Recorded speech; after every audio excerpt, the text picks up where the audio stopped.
Una mujer de bendición. Debbie Morris. Capítulo 7. La palabra con S. Encuentre favor a través de la sumisión bíblica. Como los repartimientos de las aguas, así está el corazón del rey en la mano de Jehová. A todo lo que quiere lo inclina. Proverbios 21:1. Ella recorrió las pantallas de televisión estadounidenses en la década de 1970. Siempre estando desaliñada en su casa con vestido y delantal, con su cabello color ratón en un estado enervante de alarma, ella rápidamente se convirtió en el símbolo de todo lo que las mujeres contemporáneas no desean ser. Al responder a los gritos que le daba su esposo sentado cómodamente en su gran sillón con su típico chillido, «Ya voy, Archie», ella se rendía débilmente a sus constantes demandas. Daba excusas atolondradas para su comportamiento inexcusable. Dulce pero despistada, no tenía poder en el mundo y ejercía poca influencia incluso en su propio hogar. Y aunque nos hacía reír, nos dejó con una imagen de sumisión suficientemente siniestra como para que cualquier mujer sensata saliera gritando de terror en la dirección contraria. Ninguna persona en sus cabales desea ser Dick Bunker. Por lo que la última vez que hablé de la sumisión, inicialmente le dije al grupo que hablaría de la palabra con S. Cuando todas sonrieron y parecía que estaban ansiosas por escuchar más, yo supe que estaban pensando en una palabra distinta con S. El tema de la sumisión rara vez genera tal respuesta entusiasta. Al igual que los rizadores, las fajas y los utensilios de cocina que no pueden meterse en el horno de microondas, está fuera de estilo y muchas mujeres esperan que nunca regrese. Puedo comprender por qué. La imagen antigua de la sumisión no encaja con nuestra mentalidad del siglo XXI. Las mujeres estos días, ya sean amas de casa o ejecutivas de empresas, desean cambiar el mundo y moldear la cultura. Aspiramos a hacer avanzar el reino de Dios, construir una familia fuerte, bendecir a las multitudes, impactar la escena política, crear empleos y defender causas para enriquecer la vida de la gente. ¿Cómo podemos triunfar en tales cosas y ser sumisas a la vez? Lo crea o no, yo puedo resolver esa pregunta con una sola palabra. Esther. Como una de las mujeres más asombrosas de la Biblia, Esther proporcionó una prueba temporal de cuán poderosa puede ser una actitud de sumisión. Su influencia afectó poderosamente no solo al rey, sino también a un reino tan grande que iba desde la India hasta Etiopía. Su sabiduría cambió las leyes de la nación. Su intervención impidió un genocidio y salvó a la raza judía. En otras palabras, Esther, aunque era famosa por la gracia de su sumisión a las autoridades de su vida, no era ningún Edith Bunker. La predecesora de Esther en el palacio del rey Asuero, la reina Vasti, perdió la corona cuando tomó una posición común en nuestros días, pero extraña en los suyos. Se negó a someterse a su esposo. Cuando le pidió que se le uniera al banquete real, ella declinó y señaló que tenía mejores cosas que hacer. La Biblia no nos dice por qué lo hizo. Estoy segura de que pensó que las razones eran buenas. Posiblemente ella no deseaba marcharse de la fiesta que estaba dando para las mujeres de su palacio real. Posiblemente ella no sentía que estaba a la altura de los amigos de su esposo. Posiblemente estaba cansada y tenía jaqueca. Cual fuera la excusa, al rey no le pareció bien, y consultó con sus consejeros qué hacer. Luego de discutir acerca de su comportamiento irrespetuoso, ellos llegaron a un consenso. No solamente contra el rey ha pecado la reina Vasti, sino contra todos los príncipes, y contra todos los pueblos que hay en todas las provincias del rey Asuero. Porque este hecho de la reina llegará a oídos de todas las mujeres, y ellas tendrán en poca estima a sus maridos. Si parece bien al rey, salga un decreto real de vuestra majestad y se escriba entre las leyes de Persia y de Media, para que no sea quebrantado, que Vasti no venga más delante del rey Asuero. Y el rey haga reina otra que sea mejor que ella. Y el decreto que dicte el rey será oído en todo su reino, aunque es grande, y todas las mujeres darán honra a sus maridos, desde el mayor hasta el menor. Esther 1, 16, 17, 19, 20. Aparentemente, Persia no estaba lista para una nación llena de vidas domésticas.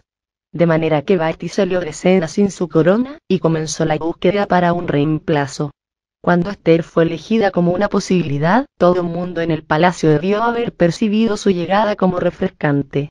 Al ser un completo contraste con Vasti, su tío Mardoqueo, quien la crió luego de que sus padres fallecieran, la había instruido para que fuera respetuosa y sumisa.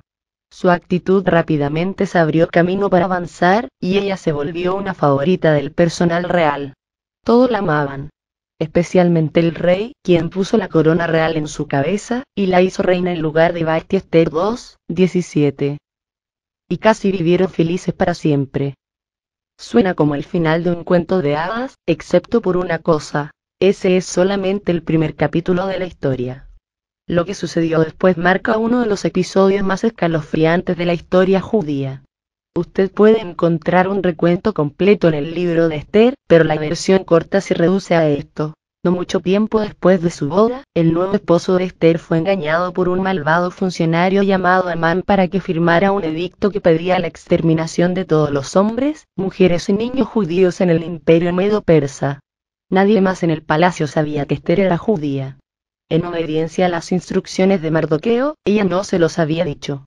Ella tenía una razón para creer que podría estar a salvo de la masacre si tan solo no llamaba la atención y guardaba silencio. Mardoqueo, sin embargo, le envió a decir que hiciera justo lo contrario. Le ordenó que fuese ante el rey a suplicarle y a interceder delante de él por su pueblo. Esther 4:8. Es más fácil decirlo que hacerlo. El rey no había llamado a Esther en 30 días. De acuerdo con la ley, cualquiera, incluso la reina, que entrara en el salón del trono sin ser invitado, sería ejecutado, a menos que el rey hiciera una excepción al extenderle su cetro de oro a esa persona. Versículo 11. Esther le explicó a Mardoqueo el peligro, pero él no mostró conmiseración. No piensas que escaparás de la casa del rey más que cualquier otro judío. Porque si callas absolutamente en este tiempo, respiro y liberación vendrá de alguna otra parte para los judíos. Mas tú y la casa de tu padre pereceréis. ¿Y quién sabe si para esta hora ha llegado el reino? Versículos 13-14. Al quebrantar el antiguo estereotipo, la respuesta que le dio Esther a Mardoqueo, aunque sumisa, no fue ni atolondrada ni débil. Ve y reúne a todos los judíos que se hallan en Susa, y ayunad por mí, y no comáis ni bebáis 3 días, noche y día. Yo también con mis doncellas ayunaré igualmente, y entonces entraré a ver al rey, aunque no sea conforme a la ley. Y si perezco, que perezca. Versículo 16. No es solo para mujeres, y definitivamente no es para débiles. Olvídese de Eric Bunker. Las mujeres que se someten como Esther lo hizo, no son débiles. Son mujeres de fe. Son creyentes valientes que saben lo que dice la Biblia. Como los repartimientos de las aguas, así está el corazón del rey en la mano de Jehová. A todo lo que quiere lo inclina. Proverbios 21:1. Son chicas valientes que confían en que Dios se moverá en el corazón de las autoridades de su vida, y obrará todas las cosas para su bien. Yo sé lo que probablemente esté pensando. Usted ha visto mujeres que han sido intimidadas para someterse. Son serviles y se postran ante su marido o su jefe. Ellas obedecen por temor, no por fe. Pero hay una diferencia entre obedecer y someterse. La obediencia puede forzarse. La sumisión no. Es una actitud, no solamente una acción, y para ser genuina debe surgir de un corazón dispuesto. Cuando conduzco dentro de los límites de velocidad, porque hay un policía cerca que puede multarme, eso es obediencia. Cuando observo el límite de velocidad porque honro la ley, esté cerca el policía o no, eso es sumisión. Y no es solo para mujeres. Todo aquel que desea que sus oraciones sean respondidas y recibir de Dios, debe saber cómo someterse. Incluso los centuriones romanos. Lea Mateo 8 y entenderá a qué me refiero. Cuenta acerca de un centurión romano que se acercó a Jesús y le pidió que sanara a su siervo. Cuando Jesús respondió: yo iré y le sanaré. Versículo 7, el centurión respondió: Señor, no soy digno de que entres bajo mi techo. Solamente oí la palabra, y mi criado sanará. Porque también yo soy hombre bajo autoridad, y tengo bajo mis órdenes soldados. Y digo a este: ve, y va. Y al otro: ven, y viene. Y a mi siervo: haz esto, y lo hace. Al oírlo Jesús, se maravilló, y dijo a los que le seguían: de cierto os digo, que ni aun en Israel he hallado tanta fe. Versículos 8-10. Observe la respuesta de Jesús: yo iré y le sanaré. Él no dijo: no me interesan los siervos. Él no dijo: deseo que muera, porque la gente se salvará en su funeral. No, la voluntad de Dios es sanar y salvar. Él desea obrar milagros. Pero para que nosotros experimentemos esos milagros, necesitamos comprender la autoridad de la misma forma que el centurión. Él sabía que todo el mundo en la tierra, incluso Jesús, es parte de una cadena de orden. Él aprendió en el ejército romano que someterse a la autoridad le da autoridad al soldado mismo. Yo tengo a alguien arriba de mí, por lo tanto, tengo a alguien debajo de mí, razonó. Yo estoy bajo autoridad, por lo tanto, tengo autoridad. De acuerdo con Jesús, esa revelación fue la clave de la gran fe del centurión. Eso lo hizo confiar en el derecho que Jesús tenía de soltar poder divino en su representación. Él razonó que debido a que Jesús estaba sometido a Dios y que él estaba sometido a Jesús, las bendiciones del cielo podían fluir libremente.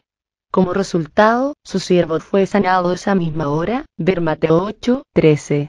Cuando se es soldado, siervo y reina de belleza, la sumisión es algo bueno. No solamente nos trae ascenso divino, como sucedió con Esther, y nos coloca en el lugar correcto para recibir el poder de Dios, como lo hizo con el centurión, también nos protege. No puedo contar las veces en que someterme a Robert Morris me ha salvado del dolor, los problemas y la vergüenza. O las veces en que no me sometí y me arrepentí, como el día hace años en que estábamos conduciendo hacia casa luego de una reunión en el oeste de Texas. Robert, agotado por predicar, me pidió que condujera. Cuando me pasé al lado del conductor, me dijo, no excedas la velocidad. Yo estuve de acuerdo, por supuesto, en teoría. Luego coloqué el regulador de velocidad a 67. Cierto, eso era un poco más rápido del límite de velocidad establecido de 65. Pero yo estaba segura de que podía manejarlo. Tan segura, de hecho, que ni siquiera toqué el freno cuando pasé la patrulla de caminos al lado de la carretera. Hasta que vi las luces parpadeando por mi retrovisor. Compasivamente, el oficial solamente me dio una advertencia en lugar de una multa. Pero aún así, una vez que estuve lejos del alcance de su oído, expresé mi indignación. Eso es absurdo. Dije. Solamente iba a 67. Robert solamente me miró. Te dije que no elevaras la velocidad, me dijo. Ese fue un incidente trivial, pero ilustra un hecho espiritual importante. Cuando salimos de debajo de nuestra autoridad delegada, nuestra fe se debilita, nuestra propia autoridad es socavada y nos volvemos presa del enemigo. No estoy insinuando que la patrulla de caminos sea el enemigo. Por lo tanto, si deseamos vivir en victoria, debemos aprender a someternos a la estructura de autoridad de Dios. Jesús mismo nos mostró cómo. Toda su vida en la tierra fue de sometimiento y sumisión, no solo a su Padre Celestial, sino también a las autoridades terrenales. De pequeño, cuando vivía con sus padres, él estaba sujeto a ellos. Lucas 2:51. Se sometió al bautismo en agua de Juan, aunque no lo necesitaba, ver Mateo 3:15. Se sometió a los gobernantes religiosos y pagaba el impuesto del templo, como si el Hijo de Dios no debiera estar exento de él, ver Mateo 17:27. Se sometió al gobierno romano y les enseñó a los demás judíos a darle a César lo que es de César. Marcos 12:17. Les dijo a sus discípulos que se sometieran a los escribas y a los fariseos, porque ellos ocupaban el lugar autoridad de Moisés, ver Mateo 23:3. Él se sometió a sí mismo a Dios y a la cruz, haciendo la oración suprema de sumisión. Padre, si quieres, pasa de mí esta copa, pero no se haga mi voluntad, sino la tuya. Lucas 22:42. Un baile, no una marcha. Aunque ha ganado una mala reputación, la sumisión llevada a cabo de acuerdo con el diseño de Dios, en realidad es hermosa, especialmente la sumisión entre un esposo y una esposa. Pone orden en el hogar. Dios le da orden a todo aquello por lo que se preocupa. Él decretó un orden para la creación, un orden para la iglesia y un orden para el matrimonio. Pero no es un orden rígido o una marcha autoritaria al estilo militar. La sumisión divina en el matrimonio es más como un baile, un vals. Si tanto el esposo como la esposa sobresalen en los papeles que les corresponden, es imposible detectar quién está llevando el paso. El esposo dirige y la esposa sigue, pero ambos parecen moverse como uno. Al someterse unos a otros en el temor de Dios, Efesios 5:21, ellos flexionan y fluyen juntos a medida que siguen las instrucciones de las Escrituras. Las casadas estén sujetas a sus propios maridos, como al Señor. Porque el marido es cabeza de la mujer, así como Cristo es cabeza de la iglesia, la cual es su cuerpo, y Él es su Salvador. Así que, como la iglesia está sujeta a Cristo, así también las casadas lo estén a sus maridos en todo. Así también los maridos deben amar a sus mujeres como a sus mismos cuerpos. El que ama a su mujer, a sí mismo se ama. Porque nadie aborreció jamás a su propia carne, sino que la sustenta y la cuida, como también Cristo a la iglesia. Versículos 22, 24, 28, 29. Dios nos dio esas instrucciones no para lastimarnos, sino para ayudarnos. Posiblemente si el pecado nunca hubiese entrado a escena y Adán y Eva no hubiesen caído, nosotros no necesitaríamos la estructura de autoridad en el matrimonio. Nuestra voluntad estaría completamente unida con Dios y con los demás, tanto que la sumisión no sería cuestión de polémica. Pero debido a la caída, cada uno terminamos con una voluntad individual y necesitamos un plan que mantenga las cosas fluyendo correctamente cuando no estamos de acuerdo. Y Dios nos dio uno. No es un plan maligno, es un plan bueno. Es para nuestro beneficio. Bajo el plan de Dios, cuando un esposo y una esposa no pueden estar de acuerdo en algo y se debe tomar una decisión, entonces el esposo carga con la responsabilidad. Él tiene que tomar una decisión. Eso no significa, sin embargo, que la esposa deba guardarse su opinión, poner cara feliz, y simplemente seguir marchando como un pequeño soldado cristiano que intenta sobrevivir. Yo solía pensar que eso requería la sumisión, y cometí algunos errores como consecuencia. El más costoso que cometí fue el año en que Robert y yo cambiamos a nuestro hijo James a una escuela cristiana nueva. Habíamos escuchado cosas grandiosas de la escuela y sonaba bien, pero yo nunca sentí paz al respecto. Continuaba sintiendo en mi corazón que la educación pública sería una mejor decisión. La escuela cristiana era muy costosa, y teníamos que pagar todo el año por adelantado. El día de la inscripción, Robert y yo condujimos hacia la escuela e hicimos un cheque. En ese tiempo representaba mucho dinero para nosotros todavía, ahora que lo pienso, y yo pensé que podríamos estar cometiendo un error. Pero no le comuniqué a Robert mi recelo. ¿Puede adivinar lo que sucedió? Resultó ser un desastre. El primer semestre fue terrible, y durante las vacaciones de Navidad transferimos a nuestro hijo a una escuela pública, en la que le fue muy bien, por cierto. Fue una lección difícil que aprender y me enseñó que Robert necesita mi punto de vista. Él necesita que yo sea parte del proceso de la toma de decisiones. Aunque él tiene la última palabra en nuestra familia, no se supone que sea un llanero solitario. Dios me lo ha dado como un compañero. Si no le comparto mis opiniones, preocupaciones o entendimiento, a él le falta esa parte de entendimiento que Dios desea que él tenga. Aunque es triste decirlo, algunos esposos no valoran a su esposa como compañera. Algunos incluso intentan usar el concepto que está en las escrituras acerca de la sumisión para dominar y controlar. De manera que quiero dejar esto muy claro. La Biblia no condona el autoritarismo, y no requiere que una mujer sea sometida al abuso de ningún tipo físico ni psicológico. Las esposas siempre deben tener la libertad de ceder con amor al liderazgo de su esposo por elección, no porque se les ha presionado y forzado. En un matrimonio, esa es la única atmósfera en que puede sobrevivir la sumisión genuina. Lo que es más, la palabra de Dios siempre es la autoridad final de una mujer. Si su esposo le pide hacer algo que ella considera que es pecaminoso, ella no solamente tiene el derecho sino también la responsabilidad de decir que no. Eso es lo que debió haber hecho Zafira en Hechos 5. Cuando a Ananías se le ocurrió la idea de mentir acerca de la ofrenda que ellos le dieron a la iglesia, ella debió haberse negado a ir con él. Pero no lo hizo, y eso le costó la vida. Cuando se involucra en asuntos de pecado, las mujeres cristianas necesitan establecer la norma en su hogar. Ellas deben decir, no, eso no es aceptable. Si tú decides hacerlo, yo no seré parte de ello. Si un esposo desea traer pornografía a la relación, por ejemplo, la esposa debe marcar una línea. Ella no tiene que ser mojigata al respecto. Ella puede explicar simplemente que eso está mal y que es dañino para la verdadera intimidad. Luego puede sugerir algunas otras maneras de calentar la habitación que no solamente alimentarán y sostendrán la verdadera relación, sino también serán mucho más divertidas. Ella puede decir, créeme, cariño, no necesitamos esas cosas pecaminosas para divertirnos. Podemos tener un momento buenísimo sin ello. Desde luego, para cumplir con tal promesa, tanto la esposa como el esposo deben esforzarse por igual. El romance genuino necesita energía.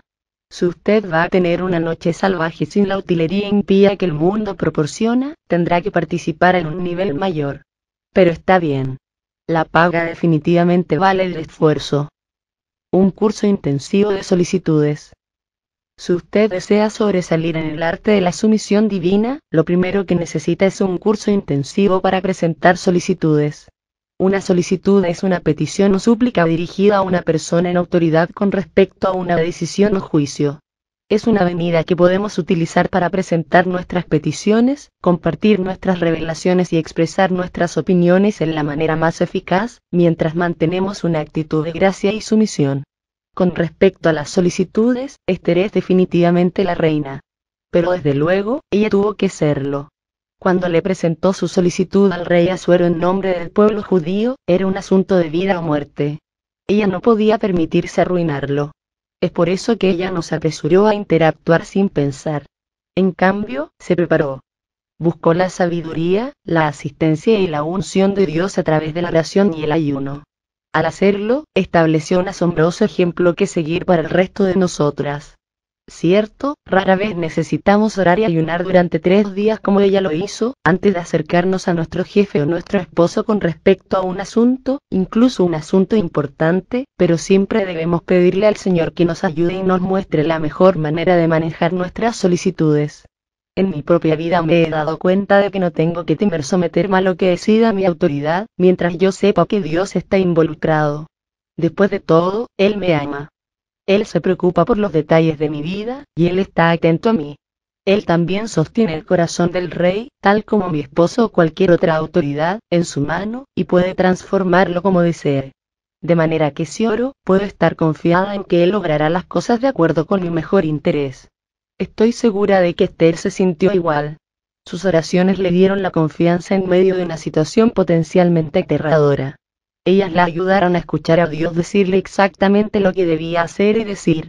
Posiblemente durante los días en que buscó a Dios y ayunó, ella se paró frente al espejo y ensayó su reunión con el rey. Posiblemente se le ocurrieron varias maneras de acercarse a él y buscó el consejo del Señor acerca de lo que era mejor. Lo que haya hecho, nosotras sabemos esto con seguridad. Ella recibió la dirección que necesitaba, luego aconteció que al tercer día se vistió Esther su vestido real, y entró en el patio interior de la casa del rey, enfrente del aposento del rey. Y estaba el rey sentado en su trono en el aposento real. Esther 5:1. Observe, Esther se presentó ante el rey en una manera agradable. Ella entró ante él con belleza y dignidad, como una persona de influencia. Ella no entró bruscamente en el aposento real con su bata y pantuflas, y cenizas de luto en la cabeza. Ella entró con una actitud positiva y un rostro agradable. Usted y yo tendremos más éxito en nuestras solicitudes si hacemos lo mismo. Nuestra actitud y nuestro rostro hacen una gran diferencia en la manera en que somos recibidas. Si entramos en una conversación con nuestro esposo o en una reunión con nuestro jefe, frunciendo el ceño y haciendo puchero, es probable que vayamos directo a la resistencia. Si entramos con aplomo emocional y una sonrisa, es probable que nos reciban con favor.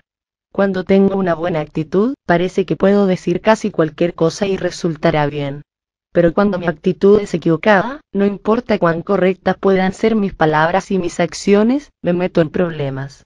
Las malas actitudes siempre regresan a mordernos. De igual manera el tiempo incorrecto. Es por ello que Esther no entró corriendo en el aposento real en el instante que se enteró del edicto que él había firmado. Ella esperó hasta el tercer día. En lo concerniente a influir en la gente, no es solamente lo que decimos lo que cuenta, también cuenta cuando lo decimos. El tiempo correcto es importante.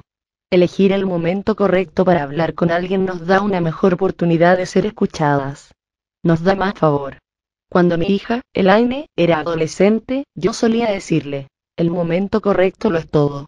Pero ella rara vez atendía mi consejo. Ella invariablemente le solicitaba cosas a Robert justo cuando entraba por la puerta, luego de un día largo y agotador.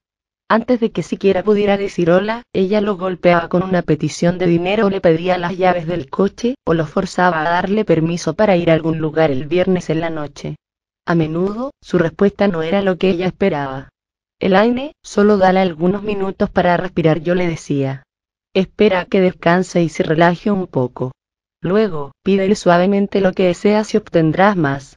Sin embargo, ella normalmente no me escuchaba. Ella se parece mucho a él. Desea que las cosas se hagan ahora. Pero como todos debemos aprender finalmente, ahora no siempre está bien. Cuando Robert y yo vamos camino a la iglesia y él está a punto de predicar, por ejemplo, yo me he dado cuenta de que lo ideal es no traer a colación ciertos temas. Ese no es el momento correcto para hablar acerca de dinero, para compartir mis sueños o hablar acerca de cualquier preocupación. Aunque yo tenga minutos a solas con él y él esté callado, su silencio significa que él está pensando en el servicio.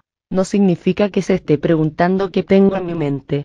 Si espero hasta después de que haya predicado y haya tenido tiempo para relajarse, yo puedo hablar de todo con él, y será mucho más responsivo. Me pondrá atención y me escuchará, y, como puede imaginarse, eso es mucho más gratificante para ambos. Preguntas y respuestas. Aparentemente, el tiempo de Esther fue el perfecto, porque cuando el rey la vio en el patio, y cuando vio a la reina Esther que estaba en el patio, ella obtuvo gracia ante sus ojos. Y el rey extendió a Esther el cetro de oro que tenía en la mano. Entonces vino Esther y tocó la punta del cetro. Dijo el rey: ¿Qué tienes, reina Esther, y cuál es tu petición? Hasta la mitad del reino se te dará. Y Esther dijo: Si place el rey, vengan hoy el rey y Amán al banquete que he preparado para el rey. Esther 5, 2, 4. Sorprendente, ¿no? Aquí, Esther tuvo la oportunidad de expresar su queja directamente al rey, pero se refrenó, decidiendo en cambio un acercamiento indirecto. Ella le hizo una invitación. Ella invitó al rey a una cena y le sugirió que llevara al asesino Amán con él. El rey aceptó su invitación. Llevó a la cena a Amán y le preguntó por segunda vez a Esther: ¿Cuál es tu petición, y te será otorgada? ¿Cuál es tu demanda?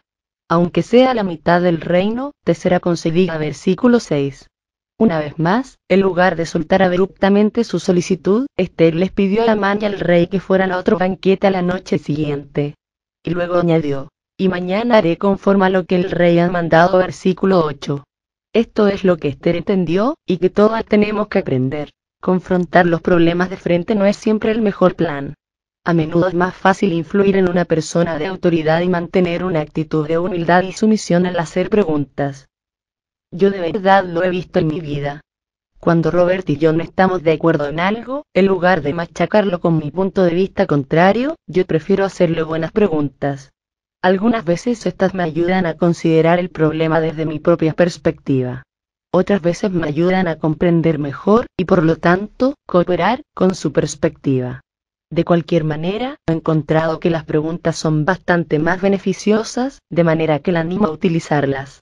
Por ejemplo, digamos que su esposo anuncia con gran entusiasmo que va a comprar una nueva computadora, y usted no puede ver cómo encajará eso en su presupuesto.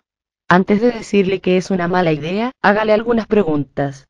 Descubra lo que encendió su deseo de una nueva computadora. Pregúntele cómo desea utilizarla. Pregúntele si hay una manera de recortar el presupuesto familiar para que el gasto no termine siendo un desafío económico. Asegúrese de que sus preguntas sean comprensivas, sin embargo. No las utilice para atacar o criticar. Diga algo como: cariño, puedo ver que esto es importante para ti, y yo deseo que lo tengas. Solo me gustaría que pensáramos en los problemas potenciales con anticipación. Una vez que haya hecho sus preguntas, dele tiempo para considerarlas. Deje que él organice sus pensamientos sin la presión de usted. Cuando hago eso con Robert, algunas veces se le olvida por completo lo que le pregunté. Un día o dos después, se le enciende el foco y entiende mi punto, y piensa que es su propia idea. Eso me gusta.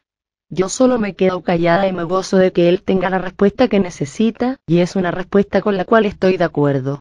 Desde luego, no estoy sugiriendo que debamos usar las preguntas como un medio de manipulación. Nuestra meta al preguntar nunca debe ser salirnos con la nuestra ni controlar el resultado de la situación. Lo que deseamos es meramente ayudar a nuestro esposo a conectarse completamente con su corazón y su mente. Mientras confiemos en que Dios le habla a nuestro esposo y lo dirija de acuerdo con su voluntad, la manipulación será lo más remoto en nuestra mente. Solo los hechos, señora. Fue, pues, el rey con Amán al banquete de la reina Esther. Y en el segundo día, mientras bebían vino, dijo el rey a Esther: ¿Cuál es tu petición, reina Esther, y te será concedida? ¿Cuál es tu demanda? Aunque sea la mitad del reino, te será otorgada. Entonces la reina Esther respondió y dijo: Oh rey, si he hallado gracia en tus ojos, y si el rey place, séame dada mi vida por mi petición, y mi pueblo por mi demanda. porque hemos sido vendidos, yo y mi pueblo, para ser destruidos, para ser muertos y exterminados. Si para siervos y siervas fuéramos vendidos, me callaría, pero nuestra muerte sería para el rey un daño irreparable. Ester 7, 1, 4. ¿Sabe usted lo que me resalta en estos versículos acerca de la manera en que Ester finalmente presentó su demanda? Ella no se anduvo con rodeos. Creo saber por qué. El rey Asuero era un tipo que iba al grano. Como la mayoría de los hombres, él prefería escuchar solo los hechos, señora. Entonces eso le dio a Ester. Yo puedo identificarme. No puedo llenar a mi esposo de detalles, luego esperar que él los examine y se dé cuenta de por qué son importantes. Para que él me escuche, yo tengo que condensar lo que tengo que decir y luego darle la versión resumida. Tengo que declarar mi caso en su idioma, lo cual significa que es mejor que le dé solamente 3 puntos, y es todavía mejor si todos comienzan con la misma letra. Lo que es más, cuando estoy presentándole un problema, intento decirle de frente lo que deseo que él haga al respecto. Si solo deseo un oído que me escuche, se lo digo tal cual. De otra manera, él se pasará toda la conversación dándome soluciones. A los hombres les fascina arreglar cosas. Eso es lo que ellos hacen. De manera que si usted le está solicitando algo a un hombre esposo, jefe, pastor o amigo, es sabio explicar claramente sus expectativas. Eso fue lo que hizo Ester. En 2 enunciados, ella le dijo al rey cuál era el problema y cómo podía solucionárselo. En esencia, ella dijo: mi pueblo y yo hemos sido sentenciados a muerte. Te estoy pidiendo que salves nuestra vida. Y ella obtuvo la mejor respuesta posible. Respondió el rey Asuero, y dijo a la reina Ester: ¿quién es, y dónde está, el que ha ensoberbecido su corazón para hacer esto? Ester dijo: el enemigo y adversario es este malvado Amán. Así colgaron a Amán en la horca. Ester 7, 5, 7, 10. Una vez que Amán estaba muerto, el rey expidió un nuevo decreto que convocaba a los judíos a tomar las armas, destruir a quienes los odiaban y saquear las casas de sus enemigos. Y en cada provincia y en cada ciudad donde llegó el mandamiento del rey, los judíos tuvieron alegría y gozo, banquete y día de placer. Y muchos de entre los pueblos de la tierra se hacían judíos, porque el temor de los judíos había caído sobre ellos. Ester 8, 17. ¡Qué gran resultado! Me encanta, ¿y a usted? Es maravilloso cuando las solicitudes producen el resultado exacto que deseamos. Es grandioso cuando los reyes de nuestra vida toman la decisión correcta. Pero eso no es lo que siempre sucede. Algunas veces, en situaciones menos extremas que la de Ester, nuestras autoridades toman decisiones que pensamos que son equivocadas. ¿Qué debemos hacer en tales ocasiones? A menos que la decisión sea pecaminosa en algún sentido, una vez que está tomada, debemos someternos y apoyarla. Un esposo necesita especialmente que su esposa apoye sus decisiones. Él depende de ella para afirmar su habilidad de dirigir. Él desea saber que ella cree en él y confía en que Dios le mostrará la acción correcta. Algunas veces el esposo cuya esposa no logra expresar tal confianza en él, teme ser un líder, no solamente en casa sino también en su empleo. Teme conseguir un ascenso en el empleo o abrir un nuevo negocio, porque piensa que si su esposa no cree lo suficiente en él para seguir su liderazgo, nadie más lo hará. Esposas, por favor créanme cuando digo esto, la sumisión edifica a los hombres. Estoy convencida de que Robert es el líder que soy en parte, porque hace 31 años decidí someterme a él, incluso cuando comete errores. Y sí, a lo largo del camino él ha cometido errores. Todos los cometemos. Pero cuando era una joven esposa, decidí ver sus decisiones buenas o malas como si fueran mías también. Algunas veces tuve que sufrir en un silencio misericordioso a través de algunas consecuencias desagradables que resultaron, pero aún así, yo intenté lo mejor que pude estar con él. Yo no fui a decirles a mis amigas ni a mis padres acerca de la mala decisión que él tomó. No, lo cubrí, y al hacerlo, lo vi aprender de cada error. Lo vi crecer día a día para convertirse en un líder más fuerte. ¿Pero qué si mi esposo tiene un historial negativo de decisiones? Se puede preguntar usted. Entonces ore por él. Una mujer que se somete a su esposo puede mover el cielo con grande fe, y Dios se moverá en él en maneras poderosas, solo para su beneficio. Le digo esto, no solo porque la Biblia lo diga, sino porque lo he visto suceder.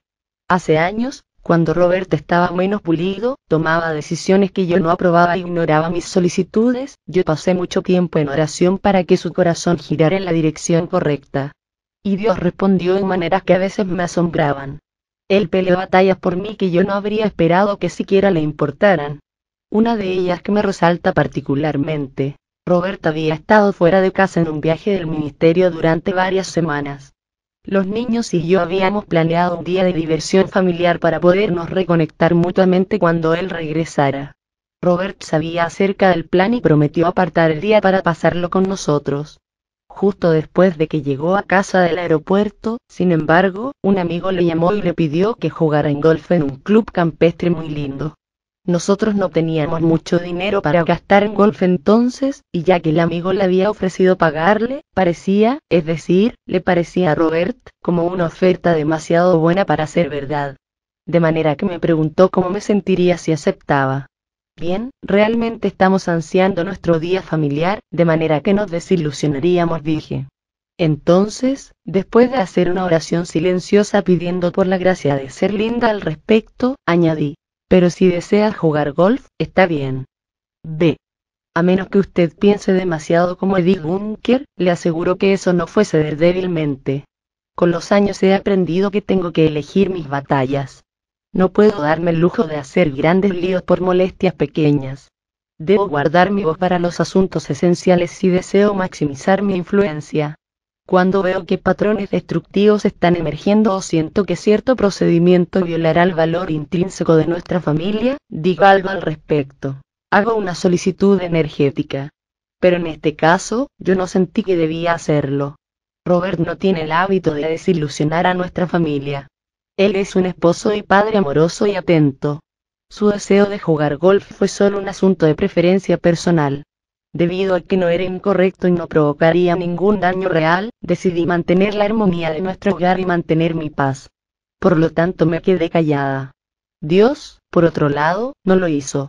Como Robert me confesó más tarde, cuando él salía por la puerta con sus palos de golf, escuchó que el Señor le dijo, no vayas. Por una vez, Robert no fue obediente. ¿Voy a jugar golf?, Dios respondió. Dele dijo que estaba bien. Conduciendo hacia el club de campo, se dio cuenta de que estaba sintiendo una jaqueca.